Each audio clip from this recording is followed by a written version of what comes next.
Okay, this is video number 2 out of 3 on supply and demand, and this video is on supply. So first we'll go through the law of supply, which is very similar to the law of demand. It's just that instead of slope downward, supply curves slope upward. We'll go through the difference between supply and quantity supplied. Also, again, very similar to demand and quantity demanded. And then we'll go through what other factors are held constant in looking at the supply curve.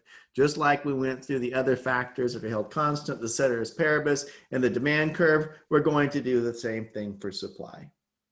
Then in the next video, we'll put them together since they both have price on the vertical axis and quantity on the horizontal axis, put supply and demand together and look at the equilibrium and use them together. Okay, now if I was to ask my students how many points, or if they would wash my car for a couple of points added to their next exam, I'll get some students that will raise their hand. And if I offer more points on the next exam, I'll get even more students raising their hand. And if I offer enough points, most of them will be out washing my car. And what this illustrates is the law of supply. If I was to graph the information, and I put points on next exam on the vertical axis, which is like a price that I'm paying to wash the car, or that students are earning to wash the car. And I put the quantity of students on the horizontal axis willing to wash my car.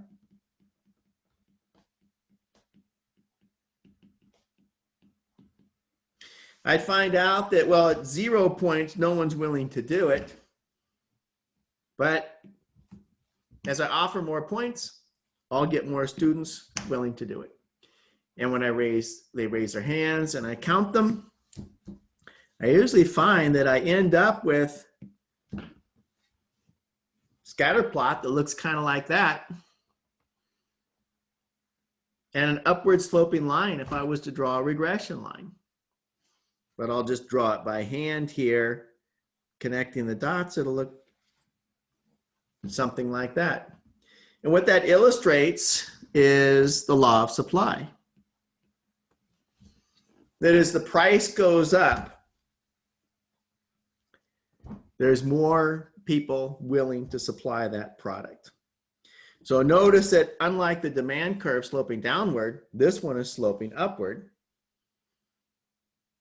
And we've got essentially a price on the vertical axis and a quantity on the horizontal axis. So this illustrates a law of supply, which is ceteris paribus, holding everything else constant.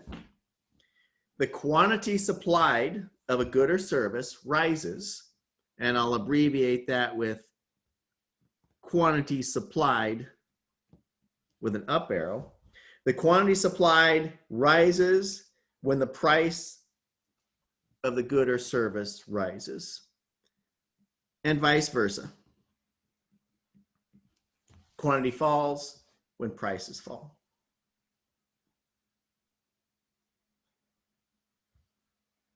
Essentially, what that law of supply means is that supply curves slope upward. Supply curves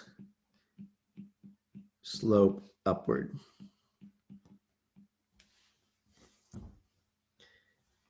I asked my students once, how can you remember which one slopes up, which one slopes down? I used to kind of get that mixed up when I was a freshman taking economics class. Couldn't remember what goes on the vertical axis, which goes on the horizontal axis. Well, you just have to memorize it. Price on the vertical axis. And one of my students, I asked him how he can remember, he said, SUP. SUP. So SUP, S-U-P, supply up. Well, if you can remember supply is up, then you can remember demand is down. Now notice here it says quantity supplied, not supply. It doesn't say the supply of a good rises when the price rises. It says the quantity rises. So remember, there's a difference between quantity, which is just a number on the horizontal axis, and supply, which is the supply curve. Supply curve. The supply curve is an equation for a line. It's not just a number like the quantity. And you can see here as the price changes, the quantity changes, but it doesn't change the curve any, the supply curve. So now why does the supply curve slope upward? Well, one is that as the price goes up, more people, more suppliers will jump in and start supplying the product. So I offer a higher price in terms of points on the next exam. I can get more people to come out and start washing my car that wouldn't otherwise do it. Plus the people who are already washing are willing to do even more. So existing suppliers will supply more, and people who aren't even suppliers will jump in the market and start supplying also. If you take a microeconomics class, you'll find out the supply curve is very, very closely related to companies' cost curves. Now, there's some exceptions to the law of supply, just like there's some exceptions to the law of demand. But in this case, there's lots of exceptions. Whereas the law of demand, there are a few exceptions. There are lots of exceptions to the law of supply. One exception is when the quantity is limited for some reason. So we'll have a quantity is limited. That means the quantity can't go up even if the price goes up. So Rembrandt paintings, there's a certain amount of them, a certain quantity, and it doesn't matter what the price these Rembrandt paintings are. He's dead. We can't have more of them. Actually, that was a poor choice. I should have said Picasso. Well, it's not going to be any more Picasso paintings because actually Rembrandt, he made a lot of etchings where they etch in the metal and then they put some ink on the plate and press it on a piece of paper, and they can make a lot of copies. And usually what's done is the artist makes a certain number of copies and then they destroy the plate so no more can be made. But Rembrandt didn't destroy his plates, and so there are actually some people that are in control of those plates and are still making copies of them and increasing the number of the Rembrandt prints. When the quantity is limited, we can draw the supply curve as just a vertical supply curve, reflecting that it's unrelated to the price. There's a certain number of quantity and it's not going down, or at least it's not going up unless some of that quantity is destroyed. Another exception is that there are some supply curves that are horizontal. And if you take a microeconomics class, you will find out that in some markets that are called perfectly competitive markets, the long run supply curve is perfectly horizontal, which means the price doesn't change. The quantity can change, but the price will not change in that market. And that leads to a horizontal supply curve. And the third exception is there are actually some supply curves that are downward sloping. So downward sloping supply curves. And this actually happens in some industries where there's a monopoly, and some what are called natural monopolies. And since supply curves are closely related to companies' costs, we can actually get some supply curves that are downward sloping, which reflects their prices. The more they make, the cheaper they can actually produce things. So lots of exceptions to this law of supply is what I'm getting at, even though it's called a law. Now we talk about the supply, we're talking about market supply. Just like in demand, we're talking about the market demand for demand is the sum of all the individuals. The market demand for the supply curve is the sum of all the sellers. So we can put price and quantity and say, okay, here is seller number one or supplier number one. I'll say, so seller number one, supplier number one, producer number one, all the same thing. So we'll have seller number one. And that might be their supply curve, reflecting their costs. There might be another seller. Their supply curve looks a little bit different. This will be seller number two. Their costs are different, and the amount that they would have to charge at different quantities is different. This might be seller number three right here. Seller number three. And so if we take any particular price, we'll just call it P1. We can go over here and say, okay, seller number one would sell this many. Seller number two would sell this many. And seller number three would sell that many. Maybe the first one is 2, second one is 6 or 4, and the third one is 6. And the market supply curve is going to be the sum of all of them. It's going to be that horizontal vector for each seller, so that we've got this market supply curve that in this case would be 12. 6 plus 4 plus 2. Now, just like there was a difference between demand and quantity demanded, we have the same thing going on with supply, and there's a difference between supply and quantity supplied. So let's draw a supply curve, and price is on the vertical axis. Quantity is on the horizontal axis, but it's quantity supplied. Quantity supplied. We have a supply curve, and for the most part, law of supply says supply curve slope upward. So we've got this supply curve, or supply, which is really just a mathematical equation. And we'll say at a price of P1, the quantity supplied will be this amount right here. We'll call it QS1 for quantity supplied. The price goes up, we'll say to P2. The quantity supplied increases up to, we'll call it QS2. So as the price went up from P1 to P2, there's been a movement along this supply curve.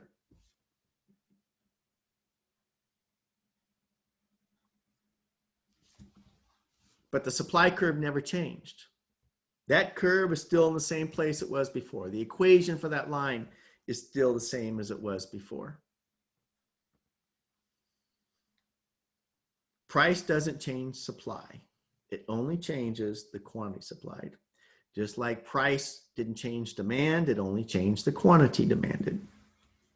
It takes one of those other things held constant, the ceteris paribus, to start increasing or decreasing demand, and the same thing here. Ceteris paribus holding everything else constant. The supply curve isn't going to change. There's just going to be a movement along the curve from a change in price. But there's other things that affect the quantity supplied besides price too. the things that we're holding constant, and we'll go over what those other things are. And those other things, when they change, they shift the supply. They increase supply or decrease supply, shifting it to the right or to the left. So what are these other things that are held constant in supply? Well, there's actually a lot less of them than demand. And fortunately, we can put them all into just 4 different categories this time. So the other things that are held constant are things that will change the quantity demanded and they'll cause a shift in the supply curve. The first is input prices. As sellers' prices go up, they need to charge more for their product. As their input prices go down, they can charge less for their product. One of the biggest input prices for companies is the cost of wages for their workers. When the wages go up for their workers, they've got to charge more for their product. Wages go down, they can charge less for their product. In the case of shampooing my car, washing my car, if I told you my car requires a special kind of soap, and you've got to wash my car with that special soap, you can only buy it from Mercedes dealer, and it's got gold flakes in it, and it's about $200 for a little bottle. Is that going to affect how many points that you require to wash my car? You bet it does. It's going to change that whole supply curve. I'm not going to be able to get nearly as many people to wash my car at 2 points. I'm going to have to give them 100 points on the next exam and get them to wash my car. They've got to buy their own expensive soap to wash it. So these input prices that sellers have in making their product affect the supply curve. The second is technology. Increases in technology affect companies' cost curves. If there's a new technology that you can just walk around a car with a little magic wand and all the dirt falls off,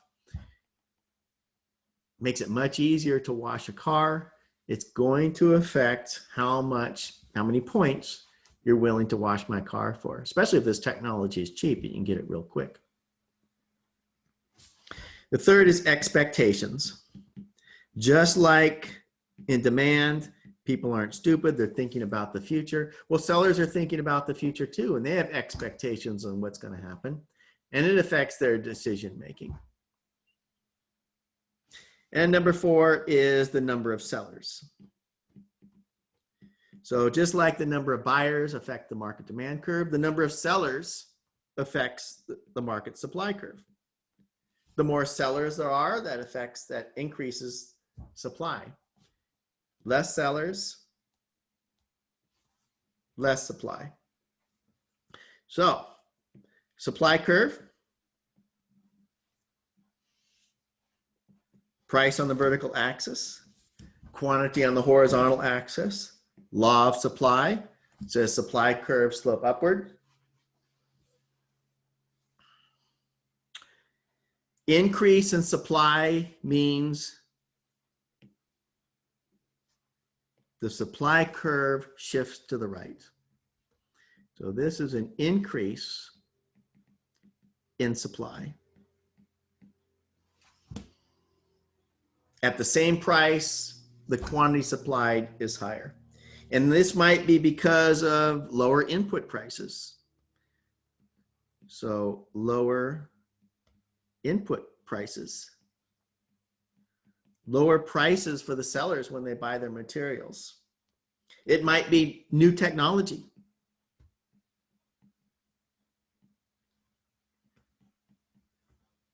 It might be an increase in the number of sellers.